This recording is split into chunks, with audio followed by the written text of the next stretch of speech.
payg'ambar alayhissalom eshikning yog'ichini tutib o'ri turdi va Qurayshlar cho'ng mas'uliyatni ustiga oldi. Ular 3 ishni ching tutsa, o'z o'rnini saqlab qoladi. Boshqalar ko'yinishga muhtoj bo'lsa, ko'yinsa, hukmda odil bo'lsa, va'daga vafo qilsa. Kim shunday qilmaydi ekan, uningga Allohning, farishtalarning va barliq kishilarning la'nati bo'ladi dedi. Tabroniy rivoyati. Bu hadis mayli millat, mayli davlat va yoki oila bo'lsin, ular buyuk sifat va esil nishonlar amalga oshgandilar, ularning mavjudligi saqlanib, qudrat topadiganligini keskin o'ttirib qo'yadi.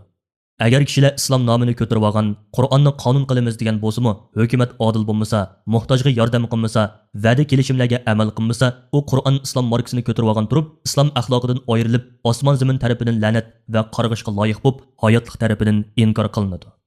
Hasan payg'ambar alayhissalom mundoq degan deb bayon qiladi. Allah bir millatga yaxshilikni iroda qilsa, ularga tadbirli kishini rahbar qiladi. Mol dunyoni sehiy kishilarning qo'lida qiladi. Agar bir millatga yomonlikni iroda qilsa, ularga qobiliyatsiz kishilarni rahbar qiladi. Mol dunyoni bexilning qo'lida qiladi. Islom ustozi Ibn Taymiya mundoq deydi. Allah odil davlatni garchi kofir bo'lsa-mu saqlab qoladi. Zolim davlatni garchi musulmon bo'lsa-mu saqlab qololmaydi. Imom Abu Davud. Qur'on va hadisdagi asosiy axloq u butun din. Shundoqli o'z navbatida butun dunyo. Agar qaysi bir millatning Alloh bilan bo'lgan munosabatiga ta'sir yetsa yoki kishilar orasidagi o'rni tuvallasa, bu esil fazilatning chekinganligi, axloqning mag'lub bo'lganligi bilan munosabatlik.